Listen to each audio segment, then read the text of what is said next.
मैं अपनी बहू को कमज़ोर समझकर हमेशा उस पर मुसीबत के पहाड़ तोड़ देती, एक टाइम की रोटी देती और दिन रात उससे जानवरों की तरह काम करवाती रहती, मगर वह जुबान से कुछ भी नहीं बोलती थी।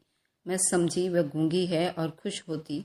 चलो अच्छा है, जुबान बंद है। एक दिन जायदाद के चक्कर में अदालत में पेश हुई। जब जज अंदर आया तो मेरे पैरों तले से ज़मीन निकल गई, क्योंकि बहू जज की कुर्सी पर बैठी बड़ी शानदार अंदाज में केस की कार्रवाई सुनने लगी। रात की खामोशी में जब पूरा गांव गहरी नींद में था, मेरा दिल बेचैन था। मैं चारपाई पर लेटी अपनी उलझनों में गुम थी। अचानक पंकज की आवाज़ ने मेरी चुप्पी तोड़ दी।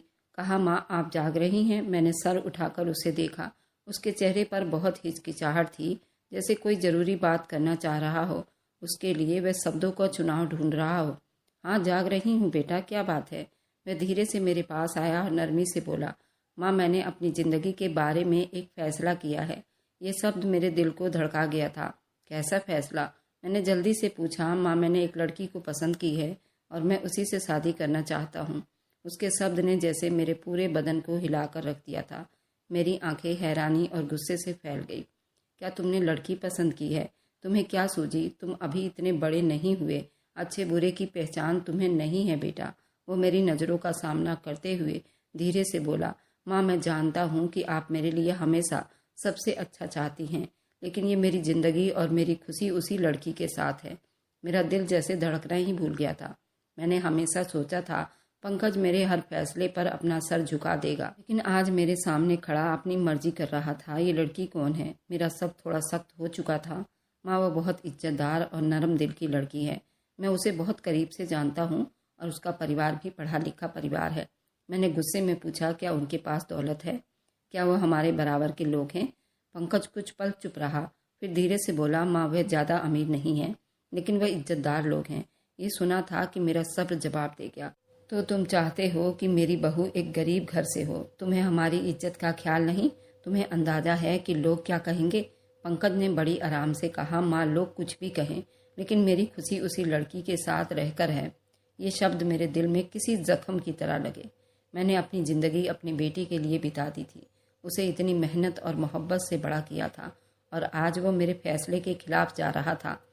ठीक है, अगर यही तुम्हारा फैसला है तो अपनी मर्जी कर लो, लेकिन याद रखो ये ज़िद तुम्हें महंगी पड़ेगी। मैंने उसके जाने के बाद अपनी आंखें बंद करने की कोशिश की, लेकिन नींद कहीं दूर जा चुकी थी। मैं अजीब उलझन में फंस गई थी। मैंने सोचा ये लड़की मेरी ज़िंदगी में एक तूफान बनकर आएगी, लेकिन माँ का दिल हार नहीं मानता। मैंने फैसला किया कि मैं खुद उस लड़की को देखने जाऊंगी और देखूंगी कि मेरे बेटे ने किसका चुनाव किया है। अगली सुबह मैंने फैसला किया कि मैं खुद उस लड़की के घर जाऊंगी, अपने बेटे की जिद को समझने और उस लड़की को देखने के लिए। मेरा दिल कह रहा था कि कुछ तो गड़बड़ है, लेकिन एक माँ कब हार मानती है। मैंने एक अच्छी सी साड़ी पहनी और दिल में तय किया और उस लड़की के घर की तरफ चल पड़ी। रास्ते भर मेरे दिमाग में ये सवाल तूफान उठा रहा था, ये लड़की कौन हो सकती है? ऐसा क्या है इसमें कि मेरा बेटा अपनी माँ को छोड़कर उसके पीछे जा रहा है? शायद वह खूबसूरत हो, लेकिन खूबसूरती से क्या होता है? वह लड़की मेरे बेटे के काबिल नहीं हो सकती। गांव की गलियां जैसे मेरे कदमों के साथ खामोश थी। मैं एक अजीब सी बेचैनी थी। मैं बार बार खुद को समझाने की कोशिश कर रही थी, ये सब सिर्फ 4 दिन की चांदनी, फिर अंधेरी रात है, कुछ टाइम के लिए है। मेरा बेटा वापस मेरी बात मानेगा। मैंने पहली बार उस लड़की को देखा। जैसे ही मैंने चारपाई पर बैठकर इधर उधर देखा, मेरे दिल की बेचैनी और ज़्यादा बढ़ने लगी। आंगन की दीवारों पर सीमेंट जगह जगह से उतर रहे थे, कहीं मिट्टी झड़ रही थी तो कहीं दीवारों के ईंट दिखाई दे रहे थे। एक कोने में पानी की मटकी रखी हुई थी, उसके साथ एक टूटा हुआ लोटा। ये मंजर मेरे दिमाग में बार बार घूम रहा था। ये वो जगह थी जहाँ की ये लड़की मेरे बेटे की दुल्हन बनेगी। ये कैसे मुमकिन है? एक नाजुक सी लड़की धीरे धीरे कदम बढ़ाते हुए मेरे सामने आकर रुक गई। उसकी आंखों में बड़ा सुकून था, लेकिन उस सुकून के पीछे एक अजीब सी चमक छुपी हुई थी।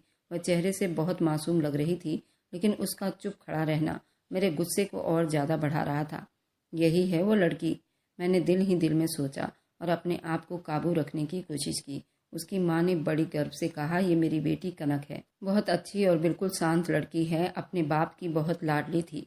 अब इसके पापा इस दुनिया में नहीं हैं। इसके पैदा होते वह इस दुनिया से चले गए थे। इसकी ज़िंदगी शुरू से ही संघर्ष में बीती है। मुझे उनकी कहानी में कोई दिलचस्पी नहीं थी। मैंने अपनी साड़ी के पल्लू को ठीक करते हुए कनक की तरफ देखा। और तीखे शब्दों में कहा, तुम ही हो वो लड़की जिसने मेरे बेटे को मुझसे दूर किया है। कनक ने कोई जवाब नहीं दिया, बल्कि अपनी आंखें झुका ली। उसकी ये चुप्पी मेरे लिए बर्दाश्त करना बड़ा मुश्किल हो रहा था। तुम बोलती क्यों नहीं हो? मैंने गुस्से में कहा। उनकी माँ जल्दी से बोली, बहन, कनक बोल नहीं सकती। वह बचपन से ही गूंगी है, लेकिन बहुत समझदार है। ये सुनकर मेरी बर्दाश्त अब खत्म हो गई। मैंने तीखे शब्दों में कहा, समझदार? एक गूंगी लड़की कितनी समझदार हो सकती है? और ये लड़की मेरे बेटे की दुल्हन कैसे बन सकती है? क्या तुम्हें लगता है कि मेरे परिवार की इज्जत संभाल सकेगी? कनक की माँ चुप हो गई, लेकिन उसकी आंखों में नमी नजर आ रही थी। मैडम जी, हम गरीब जरूर हैं, लेकिन अपनी बेटी को अच्छे से पढ़ा लिखा रखा है। मेरी बेटी पढ़ी लिखी है। भगवान ने हमें दौलत तो नहीं दी, मेरी बेटी की किस्मत अच्छी लिखती, और ये अच्छी खासी पढ़ी लिखी है, तभी तो आपके बेटे पंकज ने इसको पसंद कर लिया है। लेकिन मैं आपको यकीन दिलाती हूँ कि कनक आपके घर की इज्जत पर कोई आँच नहीं आने देगी और आपके घर की शोभा बढ़ाएगी। मैंने दिल ही दिल में हंसते हुए सोचा, ये मेरे घर की शोभा कैसे बढ़ाएगी? एक तो गूंगी, ऊपर से गरीब। उसी पल कनक की निगाहें मेरी तरफ उठी थी। आंखों में कोई सपना नहीं था, बल्कि एक अजीब सा सुकून था। लेकिन इस सुकून के पीछे कुछ ऐसा था जो मुझे बेचैन कर रहा था, जैसे कुछ कहना चाह रही हो, लेकिन उसकी चुप्पी एक राज छुपाए हुए थी। मैंने सख्त शब्दों में कहा, तुमने मेरे बेटे को कैसे अपने प्यार के जाल में फंसाया? तुम जैसी लड़की को तो मेरे बेटे के पास भी नहीं होना चाहिए था। कनक की माँ ने जल्दी जवाब दिया, मैडम जी, ये तो भगवान की मर्जी है। शायद ये रिश्ता आपके लिए एक शुभ संकेत हो। ये सुनकर मेरे दिल में आग लग गई। शुभ संकेत? ये रिश्ता मेरे लिए बदनामी और जगहसाई से ज्यादा और कुछ नहीं। लोग क्या कहेंगे? कौशल्या ने अपने बेटे के लिए एक गूंगी और गरीब लड़की का चुनाव किया। मेरी बर्दाश्त से बाहर है। कनक की आंखों से एक कतरा आंसू नीचे गिरा, लेकिन वह फिर भी कुछ नहीं बोली। उसकी चुप्पी मेरे गुस्से को और बढ़ा रही थी। मैंने और ज्यादा कुछ नहीं कहा। अपने साड़ी के पल्लू को संभाला और वहां से जाने के लिए उठ खड़ी हुई। जाते हुए मैंने कहा, याद रखना, ये रिश्ता मेरी मर्जी के खिलाफ हो रहा है, लेकिन मैं ये सब अपने बेटे की खुशी के लिए कर रही हूँ। अगर ये लड़की मेरे घर की इज्जत पर जरा भी खरोच लेकर आई तो मैं इसे कभी माफ नहीं करूंगी। कनक की माँ ने झुकी हुई नजरों से कहा, समधन जी, आप फिक्र ना करें। हमारी बेटी आपकी सेवा करेगी और आपको कोई शिकायत का मौका नहीं देगी। लेकिन मेरा दिल उनकी बातों से तसल्ली में नहीं हुआ था। मैं अपने कदम भारी दिल के साथ वहां से निकाले थे, लेकिन मैंने अपने दिल में ये ठान लिया कि चाहे कुछ भी हो, मैं उस लड़की को अपने घर में सुकून से नहीं रहने दूंगी। ये रिश्ता मेरे गुरूर को तोड़ रहा था और मैं कभी नहीं चाहती थी कि मेरे फैसले को कोई चैलेंज करे। कनक की चुप्पी, उसकी नजरें, उसके घर की गरीबी, सब कुछ मेरे दिल पर बोझ बन रहे थे। लेकिन मैं अपने बेटे की खुशी के लिए ये सब सहने पर मजबूर थी। लेकिन मेरे दिल ने एक वादा किया था कि मैं अपनी पूरी जिंदगी में इस लड़की को कभी भी स्वीकार नहीं करूंगी। उस बूढ़ी औरत ने नरमी से कहा, गरीबी से क्या होता है समधन जी, हमारे पास इज्जत है, हमारी बेटी बहुत अच्छी है। ये सुनकर मेरा दिल और भड़क गया था। इज्जत? ऐसी हालत में इज्जत कहाँ होती है? मेरी बहू तो महलों की रहने वाली होनी चाहिए थी, और ये जगह, ये तो किसी झोपड़ी से भी बुरी थी। मेरे दिल में एक जंग चल रही थी। बेटे की खुशी और मेरे अहंकार आमने सामने खड़े थे। मैंने फैसला किया, इस रिश्ते को रोकना होगा, लेकिन मैंने अपने जज्बात छुपाते हुए कहा, ठीक है, मैं वापस जाकर इसके बारे में सोचूंगी। कनक की आंखों में कुछ ऐसा था जो मुझे बेचैन कर रहा था। वह चुप थी, लेकिन उसकी चुप्पी बहुत कुछ कह रही थी। घर वापस आते हुए मेरे कदम भारी हो गए। मैं दिल ही दिल में खुद से कह रही थी, ये रिश्ता कभी नहीं हो सकता। मेरा बेटा उस गरीब लड़की के साथ खुश नहीं रह सकता। कनक के घर से वापस आकर मैंने खुद को कमरे में बंद कर लिया। मेरे दिल में गुस्सा था। मैं हमेशा अपनी मर्जी की मालकिन थी, अपनी मर्जी चलाती थी, लेकिन इस बार पंकज की जिद मेरे उसूलों के खिलाफ दीवार बनकर खड़ी हो गई थी। मैंने कई रातें जाग कर बिताए। मैंने पंकज को समझाने की बहुत कोशिश की, बेटा, ये रिश्ता हमारे लायक नहीं है। वह गरीब है, उनके पास ना दौलत है ना हैसियत, तुम्हारी जिंदगी बर्बाद हो जाएगी। लेकिन पंकज हर बार एक ही जवाब देता, माँ, मैंने उसे दिल से चुना है, मेरी खुशी उसी में है, आप मुझसे मेरी खुशी न छीनो। मेरी हर धमकी हर बार नाकाम हो गई। पंकज ने खाना पीना सब छोड़ दिया था। उसकी आंखों में दर्द और चेहरे पर जिद साफ नजर आ रही थी। मैंने कई दिनों तक सोचा कि शायद वक्त के साथ साथ उसकी जिद खत्म हो जाएगी, लेकिन मामला उल्टा होता जा रहा था। गांव के लोग बातें करने लगे थे, कौशल्या के बेटे ने तो अपनी माँ के खिलाफ जाकर एक गरीब लड़की से शादी की जिद लगा ली है। ऐसी परवरिश की थी कौशल्या ने अपने बेटे की, अब देखो कैसे सर झुकाए बैठी है। ये बातें मेरे दिल को छलनी छलनी कर देती थी। मैंने हमेशा अपनी इज्जत को सबसे ऊपर रखा था और आज लोग मुझ पर उंगलियां उठा रहे थे। एक दिन पंकज मेरे कमरे में आया। उसके हाथ में एक छोटा सा बैग था।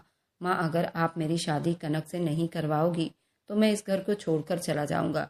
ये शब्द सुनते ही मेरा दिल जैसे टूट गया। पंकज, ये तुम क्या कह रहे हो? तुम अपनी माँ को छोड़ने की बात कर रहे हो? उसने नज़र नीचे कर ली, लेकिन उसकी आवाज़ मजबूत थी। माँ, मैं आपके बगैर नहीं रह सकता, लेकिन अगर आप मेरी खुशी के रास्ते में आएंगी तो मुझे जाना होगा। मेरे हाथ कांपने लगे। एक माँ के लिए उससे बड़ा सदमा क्या हो सकता है कि उसका बेटा उसे छोड़ने की बात करे। उसी दिन मैंने फैसला कर लिया, ठीक है पंकज, अगर तुम्हारे लिए इतना ज़रूरी है तो मैं बारात लेकर जाऊंगी, लेकिन याद रखो ये मेरी ज़िंदगी का सबसे मुश्किल फ़ैसला होगा। उस दिन जब मैंने कनक के घर अपने बेटे का बारात ले जाने का फैसला किया तो दिल जैसे पत्थर का हो गया था। मेरे चेहरे पर मुस्कुराहट का कोई निशान न था। मैं अपनी खुददारी और इज्जत को आग लगाकर वहां जा रही थी, सिर्फ अपने बेटे के लिए। बारात के दिन गांव के लोग हैरानी से देख रहे थे। कौशल्या जैसी औरत जिसने हमेशा अपनी मर्जी चलाई, आज एक गरीब लड़की के घर बारात लेकर जा रही है। ये बातें मेरे दिल पर जहर की तरह लग रही थी, लेकिन मैंने खुद को संभाल लिया था। कनक के घर पहुंचकर उसकी माँ ने हमारा स्वागत किया। आपका बहुत बहुत धन्यवाद कौशल्या जी, आपने हमारे गरीब घराने को इज्जत दी। मैंने कुछ नहीं कहा, लेकिन दिल ही दिल में सोच रही थी, ये इज्जत नहीं बल्कि मेरी मजबूरी है। मैं यहाँ सिर्फ अपने बेटे की जिद के सामने हार मानकर आई हूँ। शादी हो गई और मैं कनक को घर ले आई, लेकिन कनक को मैंने अभी स्वीकार नहीं किया था। शादी के बाद गांव के लोगों ने मेरे बेटे के रिसेप्शन पर बहुत बातें उड़ाई। सबसे ज़्यादा तो मेरे देवर और जेठों ने मेरी इज्जत को मटिया मेल कर दिया था। उन लोगों ने सारे गांव में बात फैला दिया, मैंने एक गरीब घर के लड़की से अपने बेटे की शादी की है। जब उन लोगों ने कनक को देखा तो सबके चेहरे पर सवालिया निशान थे। ये है कौशल्या की बहू। कौशल्या ने अपने बेटे के लिए एक गरीब लड़की चुन ली है। ये तो परिवार की परंपरा के खिलाफ है। ये बातें सुनकर मेरा खून खौलने लगा। मैंने फैसला कर लिया था कि चाहे जो कुछ भी हो, मैं कनक को अपनी ज़िंदगी में कभी स्वीकार नहीं करूंगी। मेरी नज़र में वह लड़की हमेशा मेरे बेटे को मुझसे दूर करने वाली थी और मुझे उसका हिसाब बराबर करना था। हर तरफ खूब चर्चा होने लगी। मुझे हर रिश्तेदार से ताना मिलने लगी थी। कौशल्या ने अपने पढ़े लिखे बेटे के लिए एक गूंगी और गरीब लड़की का चुनाव किया। लगता है कौशल्या के इतने बुरे दिन आ गए। शादी में हमने सबको बुलाया था, हर किसी ने उस लड़की को देखा भी था, लेकिन अब जब दुल्हन बनकर हमारे घर आई थी तो लोग बातों का मौका कहाँ छोड़ते हैं। शादी में हर कोई मुझे बधाई देने के साथ साथ सवाल भी करता, कौशल्या बहन, दुल्हन क्या दहेज लेकर आई है? ये रिश्ता तुम्हारे बेटे को कैसे मिला? लड़की के घर वाले तो साधारण दिखाई दे रहे थे। उस वक्त मैंने उनके सवालों को नज़रअंदाज कर दिया था, लेकिन जब शादी की भीड़ भाड़ खत्म हुई तो दिल में अब उन बातों का बोझ बढ़ता जा रहा था। एक दिन मेरे सारे करीबी रिश्तेदार बहू को देखने के लिए हमारे घर आए। मेरी नंद, देवरानी, कुछ दूसरे दूर के रिश्तेदार एक साथ आए। उनके चेहरे पर मुस्कुराहट तो थी, लेकिन सवाल उनके दिमाग में साफ नजर आ रहे थे। मेरी नंद, जो हमेशा हर बात को बढ़ा चढ़ाकर बताती थी, दरवाजे से अंदर आते ही बोली, अरे कौशल्या भाभी, बधाई हो। कहाँ है दुल्हन? मैंने ज़बरदस्ती मुस्कुराते हुए कहा, बस अभी बुलाती हूँ, आप लोग बैठिए। रिश्तेदार बैठ चुके थे। कनक चाय बना रही थी। जैसे ही बातचीत शुरू हुई, नंद ने जल्दी दहेज का पूछा तो कौशल्या भाभी, बहू के दहेज में क्या क्या आया है? शादी में तो कुछ खास नज़र नहीं आया। ये सुनते ही मेरे चेहरे का रंग बदल गया था।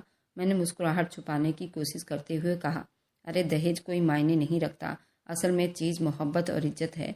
मेरी देवरानी जल्दी बोली, ये तो ठीक है, लेकिन फिर भी कुछ ना कुछ तो लाई होगी। बहू का पहला असर तो उसी से बनता है। मेरी नंद ने ठहाका लगाकर कहा, सुना है लड़की बहुत गरीब घर से है, तो कौशल्या तुम्हें कैसा लगा ऐसे घर की बहू लाते हुए? ये ताना मेरे दिल को चीर रहा था। मैं जानती थी ये सवाल सिर्फ मजाक के लिए नहीं थे, बल्कि मेरा मजाक उड़ाने के लिए थे। मैंने अंदर आकर कनक को बुलाया, बाहर आओ, सब तुम्हें देखने आए हैं। कनक, जो किचन में चुपचाप चाय बना रही थी, धीरे धीरे बाहर आई। मैं दुल्हन के कपड़ों में नहीं थी। एक सादा साड़ी पहनकर सर झुकाए जैसे ही वो कमरे में दाखिल हुई, सबकी नज़रें उस पर जम गई। मेरी नंद ने उसे सर से पांव तक देखा और तीखी मुस्कुराहट के साथ बोली, तो यही है तुम्हारी बहू? कौशल्या, तुम्हारे बेटे के लिए यही लड़की मिली? मेरी देवरानी ने भी तानों का मौका नहीं छोड़ा, अरे ये तो बिल्कुल सीधी सादी लग रही है, शादी में भी ऐसे ही लग रही थी, ज़्यादा बातचीत नहीं करती। कनक ने सर झुकाए सब कुछ सुना, लेकिन कुछ नहीं कहा। वह चुप से खड़ी रही, जैसे कि वह इन बातों की आदी हो चुकी हो। लेकिन मेरी शर्मिंदगी बढ़ती जा रही थी। मुझे लगा जैसे सब मेरे नाकामी का मजाक उड़ा रहे हों। कौशल्या, तुम्हारी बहू तो बहुत चुप रहती है। नंद ने कहा, ये कुछ बोलती भी है या गूंगी है? मेरी देवरानी ने ताना मारते हुए, अरे ऐसा लगता है जैसे घर के काम में तो ये बहुत माहिर होगी। कौशल्या, कम से कम तुम्हारे घर के कामों के लिए तो बढ़िया है। ये सुनकर मेरा गुस्सा और ज़्यादा बढ़ गया। मैंने ज़बरदस्ती मुस्कुराते हुए कहा, हाँ हाँ, ये बहुत अच्छी है। ऐसी बहू नसीब से मिलती है। ये ताने और बातें सुनकर कनक की आंखों में आंसू आ गए, लेकिन उसने सर झुकाए रखा, जैसे उसे अपनी बेबसी का सामना करना था। मेरे बेटे पंकज ने ये सब देखा तो जल्दी आगे आया। उसने कनक का हाथ थामा और नरमी से कहा, चलो अंदर चलते हैं। कनक ने सर उठाया, आंखों में आंसू लिए पंकज के साथ अंदर चली गई। पंकज ने उसे दिलासा दिया, फिक्र ना करो, ये सब बातें सब थोड़े टाइम के लिए हैं। मैं तुम्हारे साथ हूँ। जब कनक कमरे में चली गई तो मैं दिल ही दिल में जल रही थी। मैंने अपने आप से कहा, यही है वो लड़की जिसके लिए मेरा बेटा सारी दुनिया से लड़ गया। ये गरीब लड़की मेरे ही सर पर थोप दी गई। शादी को अभी कुछ दिन बीते थे, लेकिन मेरा दिल बहू को देखते ही जलने लगता था। बाहर सबके सामने मैंने उसे स्वीकार कर लिया था, लेकिन अंदर ही अंदर मैंने फैसला किया था, उसे जरूर अपने बेटे को फंसाने का मजा चखाऊंगी। उसका इस घर में और मेरे बेटे के जीवन में इस तरह आ जाना मेरे गरूर के लिए एक चोट था और मैं उसे कभी माफ़ नहीं कर सकती थी। वह घर का सारा काम करके दिन में मेरे बेटे के साथ न जाने कहाँ जाती थी। मेरे बेटे के आने से पहले वह घर में आ जाती थी। मैंने कभी इस बारे में अपने बेटे से बात नहीं की, वह कहाँ जाती है। मुझे तो बस उसकी गरीबी और उसके गूंगे होने से चिढ़ थी। सुबह का वक्त था। कनक जल्दी उठकर किचन में काम कर रही थी। उसके हाथ चूल्हे पर थे और पसीने की बूंदें उसके माथे से बह रही थी। मैंने किचन में कदम रखा और देखते ही चिल्ला उठी, ये क्या बना रही हो? सब्जी तो जल रही है, कुछ काम ढंग से कर सकती हो या नहीं? कनक ने घबराकर अपनी नजरें झुका ली और रसोई में लगी रही, लेकिन मेरी बातों का सिलसिला खत्म नहीं हुआ।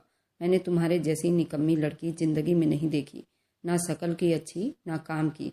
तुम्हें मेरे बेटे ने पसंद किया, ये तो मेरी जिंदगी की सबसे बड़ी गलती है। वह चुपचाप सब सुनती रही। उसकी चुप्पी मुझे और ज़्यादा गुस्सा दिला रही थी। दिन के टाइम मैंने उसे आंगन में बुलाया, पूरा घर धुलवाया, बाथरूम भी साफ करवाया, उसको इस तरह घर के कामों में बिजी कर दिया, लेकिन वो कभी बोलती ही नहीं थी। चुपचाप घर के सारे काम निपटा लेती थी।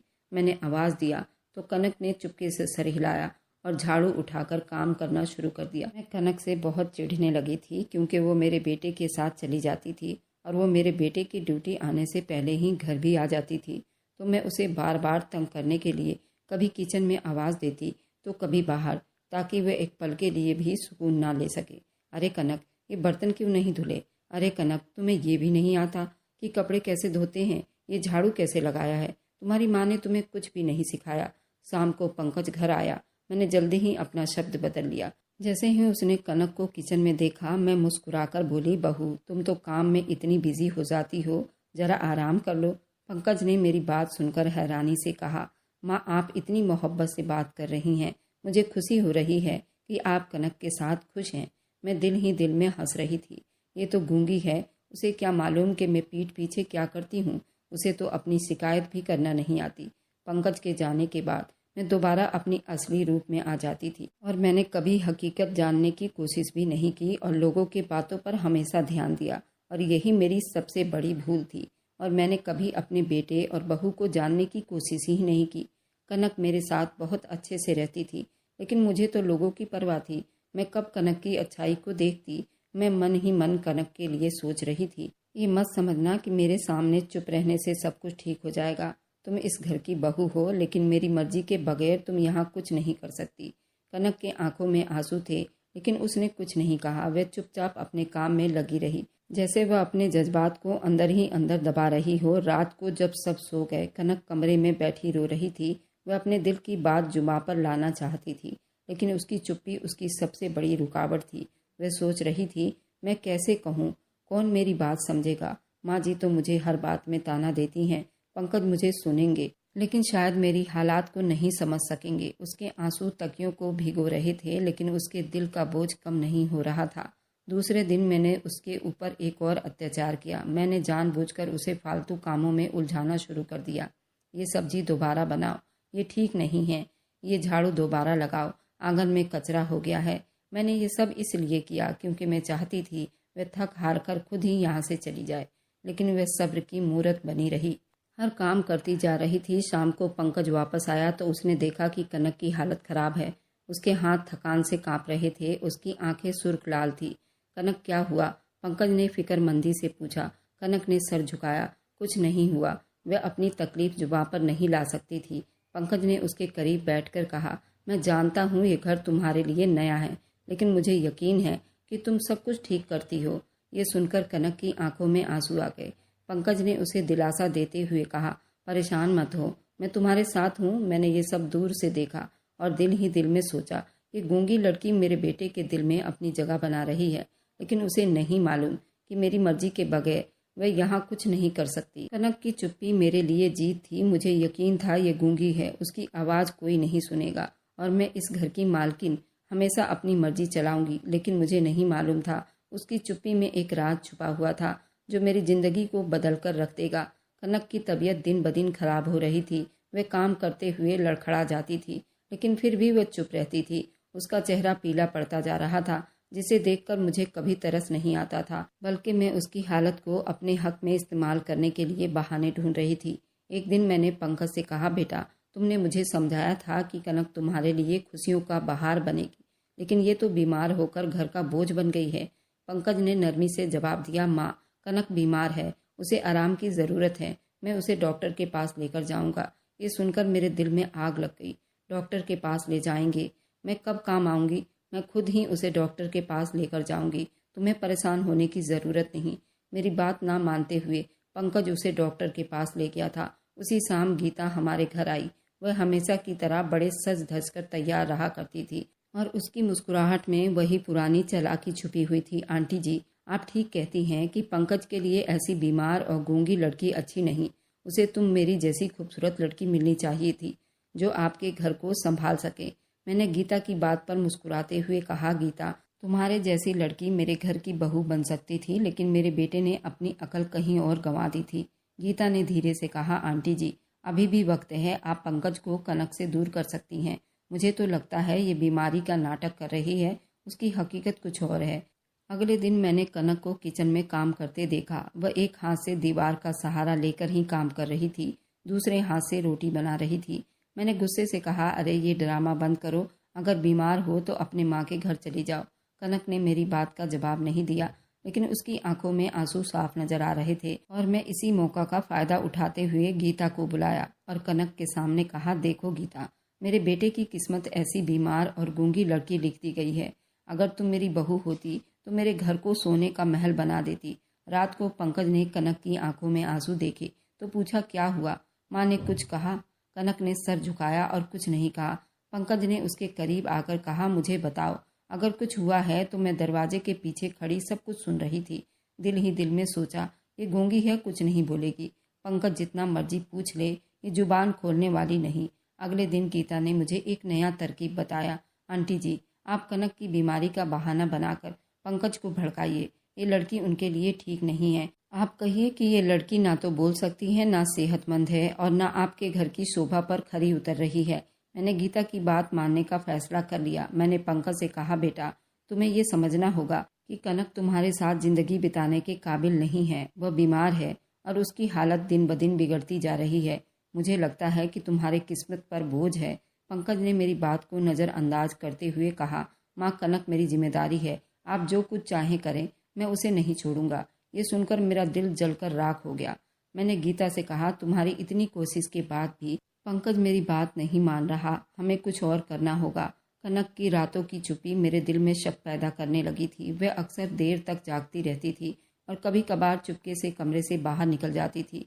उसके कदमों की आहट आंगन में सुनाई देती थी, लेकिन जब मैं देखने जाती तो या तो कमरे में वापस आ चुकी होती या किसी कोने में गायब हो जाती। ये बातें मेरे दिल में अजीब सी शक पैदा कर रही थी, लेकिन मैं कुछ भी साबित नहीं कर सकती थी। एक रात में गहरी नींद में थी, लेकिन अचानक ऐसा लगा जैसे आंगन में कोई चल रहा हो। एक अजनबी सी आहट ने मुझे जगा दिया था। पहले जो सोचा कि शायद मेरा वहम हो, लेकिन जब दोबारा कान लगाकर सुना तो महसूस हुआ कि आंगन में सच में कोई मौजूद है। दिल में बेचैनी होने लगी। मैंने साड़ी का पल्लू संभाला और धीरे से चारपाई से उतरते हुए खुद से कहा, ये इस वक्त कौन हो सकता है? आंगन की तरफ झांक कर देखा तो कनक की धुंधली सी परछाई नजर आई। वह दबे कदमों से आंगन के कोने की तरफ जा रही थी। वह इस वक्त क्या कर रही थी?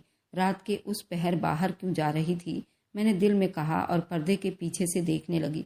कनक के हाथों में एक कागज़ था और वह उसे गौर से देख रही थी। उसके चेहरे पर अजीब सा सुकून था, लेकिन ये सुकून मेरे लिए बेचैनी पैदा कर रही थी। अचानक गेट पर हल्की सी आवाज़ आई, जैसे किसी ने दरवाज़ा खोला हो। मेरी सांस थम गई। मैंने पर्दे के पीछे से झांक कर देखा तो एक बड़ी सी सफ़ेद रंग की गाड़ी अंदर दाखिल हुई थी। मेरे दिल की धड़कनें तेज हो गई। इस वक्त गाड़ी क्यों आई है? मैंने खुद से कहा और ज़्यादा करीब होकर देखने लगी। गाड़ी से एक औरत उतरी। उसकी पर्सनैलिटी से लग रहा था वह कोई वकील थी। वह कनक की तरफ बढ़ी और कहा, मैडम सब तैयार है ना? ये सुनकर मेरे कदम जम से गए। मैडम? ये कनक को मैडम क्यों कह रही थी? ये सब क्या हो रहा था? मेरे दिल में सवाल का तूफान खड़ा हुआ। ये मंजर मेरे लिए बर्दाश्त करना बड़ा मुश्किल था। मेरे दिमाग में सवाल उठने लगे। ये औरत कौन है? कनक को मैडम क्यों कह रही है? और ये बड़ी गाड़ी किसकी है? जब मैंने कनक से उसके बारे में पूछा तो उसने हमेशा की तरह चुप रहना ठीक समझा, लेकिन उसकी ये चुप्पी मेरी बेचैनी को और बढ़ा रही थी। मेरे दिल में अब यकीन बैठ चुका था कि कनक कुछ न कुछ छुपा रही है और मैं इस राज को जानकर रहूंगी।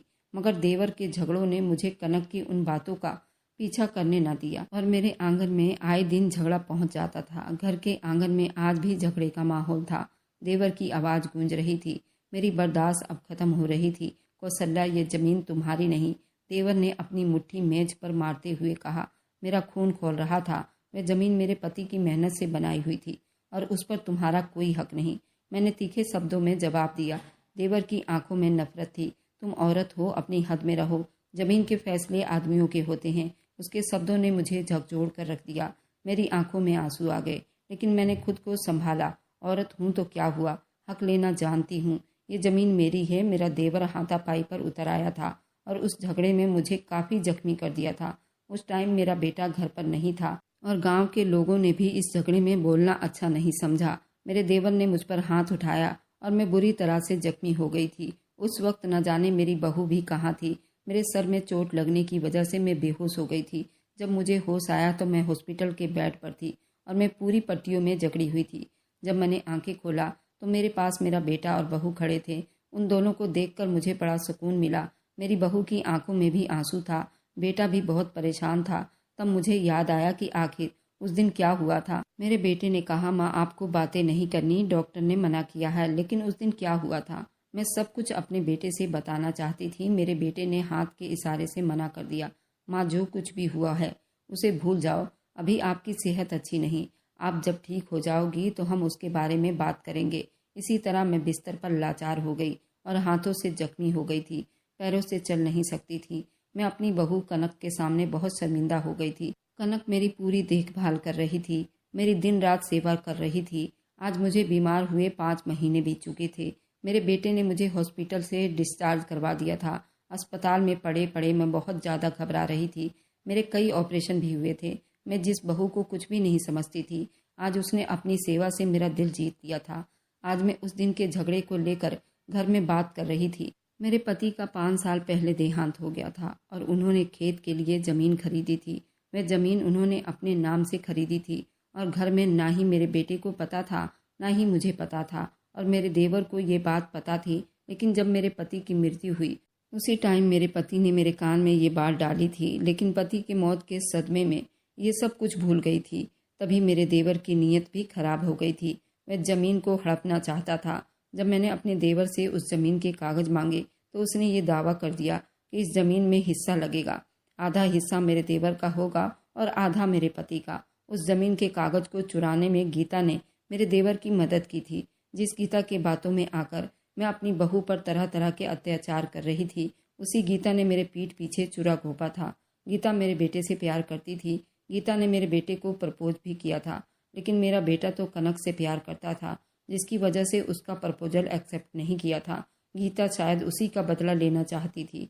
मेरे बहू के बारे में उसी ने मेरे इतने कान भरे थे और मैं अपनी बहू पर इतना अत्याचार कर रही थी। मेरे बेटे और बहू ने गीता पर और मेरे देवर पर केस कर दिया था और आज मुझे अदालत ले जाया गया था, जहां मेरे सर पर एक और बम फूटा था। मेरी बहू कोई गूंगी लड़की नहीं थी, वह एक वकील थी। हमारा केस वही लड़ रही थी और जब आज मैंने कोर्ट में उसे हमारे देवर के वकील से बहस करते देखा तो मेरे पैरों तले से ज़मीन खिसक गई थी और मुझे अपना केस थोड़ा स्ट्रॉन्ग होता हुआ नजर आया। मेरी बहू पूरे जोश होश में अपना पक्ष जज साहब को सुना चुकी थी। उस दिन के झगड़े का पूरा वीडियो भी उसने रिकॉर्ड किया था जो आज जज को दिखा चुकी थी, और मैं अपनी बहू की वजह से ये केस भी जीत गई। मैं पूरे कोर्ट के सामने अपनी बहू के पैरों में गिर गई। मैंने जज साहब से कहा, जज साहब मुझे भी अपने देवर के साथ जेल में डाल दीजिए क्योंकि मैं भी इसी लायक हूँ। मैंने अपनी बहू पर बहुत अत्याचार किया, उस पर जुल्म किए, क्योंकि मैं तो अब तक इसे गूंगी समझ रही थी और ये तो एक पढ़ी लिखी वकील निकली। मैं भी जेल जाना चाहती हूँ। मैं अपने किए का पश्चाताप करना चाहती हूँ। मेरी बहू ने मुझे बाजू से पकड़कर अपने सीने से लगा लिया। मेरी बहू कहने लगी, माँ मैं पहले दिन से चाचा और चाची पर नज़र रखे हुए थी। मैंने ही पति से कहा था कि आप अपनी माँ से ये मत कहना कि मैं बोल सकती हूँ, क्योंकि मैं इन दोनों को रंगे हाथों पकड़ना चाहती थी। और आज हम कामयाब भी हो गए हैं और हमारी ज़मीनें भी हमें वापस मिल गई है। मेरा देवर यही चाहता था, मैं अपनी बहू पर जुल्म करती रहूं और हमारे घर में झगड़े होते रहें ताकि उसको और मौका मिल जाए। वे तो ये प्लान बना रहे थे ताकि मैं अपनी बहू को ही जान से मार दूं और मैं खुद जेल चली जाऊं। समय रहते मेरी बहू ने मुझे बचा लिया। वैसे मैं माफ़ी लायक तो नहीं हूँ, लेकिन मेरे बेटे और बहू ने मुझे अपने सीने से लगा लिया। मेरे बेटे और बहू ने कहा, माँ आपने जो कुछ किया दूसरों के कहने पर किया, इसलिए हम आपको माफ़ करते हैं और आप घर चलिए, आपको जेल जाने की कोई ज़रूरत नहीं। मैं अपने बेटे और बहू के साथ घर तो आ गई थी, लेकिन मैं रोज़ अपने किए पर पछताती रहती हूँ और भगवान से प्रार्थना करती हूँ, हे भगवान तू मेरे पापों को माफ़ कर दे और मुझे अपनी सेवा में लगा ले। और मेरी वीडियो जहाँ कहीं से भी आप लोग देखते हैं, कमेंट में अपने शहर का और राज्य का नाम ज़रूर बताइए। मुझे आप लोगों के कमेंट पढ़ने में बहुत आनंद आता है और उन सभी का मैं बहुत बहुत धन्यवाद करना चाहती हूँ जो लोग मेरी वीडियो को देखते हैं, लाइक करते हैं और शेयर करते हैं। अगर आपको आज की कहानी पसंद आई है तो वीडियो को ज़रूर लाइक कीजिएगा और अपने दोस्तों के साथ शेयर भी कीजिएगा। और हाँ, अगर आपने अभी तक हमारे चैनल को सब्सक्राइब नहीं किया है तो ज़रूर जाकर सब्सक्राइब कर लें। मिलते हैं हम अपनी कल की एक नई दिलचस्प कहानी के साथ। मुझ पर सदा अपना प्यार और स्नेह बनाए रखें। सभी को मेरा प्यार भरा नमस्कार। दोस्तों खुश रहें, स्वस्थ रहें।